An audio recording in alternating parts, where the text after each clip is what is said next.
नमस्कार। आज हम भारत के भूगोल और इसकी अनोखी जलवायु के बीच के एक बहुत ही गहरे रिश्ते को समझने वाले हैं। पता है, ये एक ऐसी कहानी है जो जमीन पर लिखी गई है लेकिन पढ़ी जाती है आसमान में। तो चलिए शुरू करते हैं।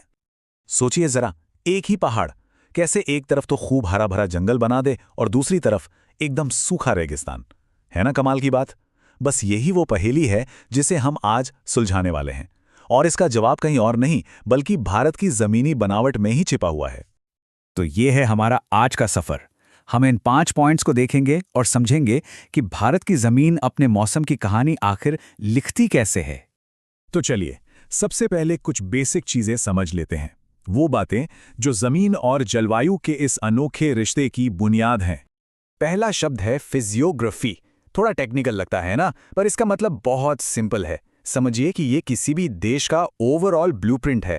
मतलब वहां पहाड़ कहाँ हैं, मैदान कहाँ हैं, पठार कैसे हैं, पूरी की पूरी जमीनी बनावट। और दूसरा शब्द है रिलीफ। इसका तो और भी सीधा मतलब है जमीन की ऊंचाई में जो फर्क होता है, कहीं ऊंचे पहाड़ तो कहीं गहरी घाटियां। बस यही उतार चढ़ाव रिलीफ कहलाता है। चलिए अब अपनी यात्रा शुरू करते हैं उत्तर से। वहां कौन है? हमारे महान हिमालय, जो मौसम को बदलने वाली एक जबरदस्त ताकत के रूप में खड़े हैं। हिमालय एक बहुत बड़ी दीवार की तरह काम करता है, जिसके दो बहुत जरूरी लेकिन एक दूसरे से बिल्कुल उल्टे काम हैं। ये लाइन हिमालय के डबल रोल को एकदम परफेक्टली समझाती है।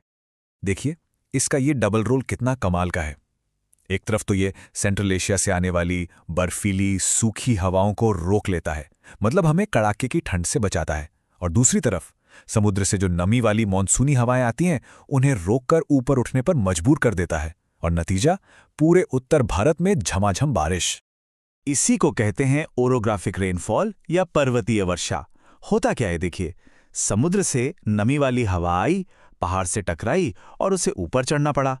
अब जैसे जैसे हवा ऊपर जाती है वो ठंडी होती जाती है, और ठंडी हवा नमी को रोक नहीं पाती, तो बन जाते हैं बादल और पहाड़ के एक साइड पर हो जाती है जोरदार बारिश। अब जब यह हवा पहाड़ के दूसरी तरफ उतरती है तो उसकी सारी नमी तो खत्म हो चुकी होती है, तो वो इलाका रह जाता है सूखा। अच्छा, अब उत्तर से चलते हैं दक्षिण की ओर, भारत के तटों की तरफ। यहां हमारे अगले मेन प्लेयर्स हैं पश्चिमी और पूर्वी घाट। अब इन दोनों में ना एक बहुत बड़ा फर्क है। पश्चिमी घाट को देखिए, ये ऊंचे हैं और लगातार एक दीवार की तरह खड़े हैं। ये मॉनसूनी हवाओं को सीधे सीधे रोक लेते हैं। वहीं दूसरी तरफ पूर्वी घाट, ये उतने ऊंचे नहीं हैं और बीच बीच में टूटे हुए भी हैं, तो हवाएं आसानी से निकल जाती हैं। और बस इसी वजह से दोनों तरफ की बारिश में जमीन आसमान का फर्क आ जाता है। ये जो कॉन्ट्रास्ट है ना, वो कमाल का है। पश्चिमी घाट के पश्चिमी ढलानों पर, मतलब जो समुद्र की तरफ है, वहां जबरदस्त हरियाली है। लेकिन जैसे ही आप इन पहाड़ों को पार करके बस कुछ किलोमीटर पूरब की तरफ जाते हैं, एकदम सूखा इलाका शुरू हो जाता है।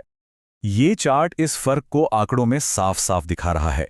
करीब 75% बारिश पहाड़ के उस हिस्से में होती है जो हवा के सामने पड़ता है, और दूसरी तरफ, जिसे रेन शैडो एरिया कहते हैं, वहां मुश्किल से 25% बारिश ही पहुंच पाती है।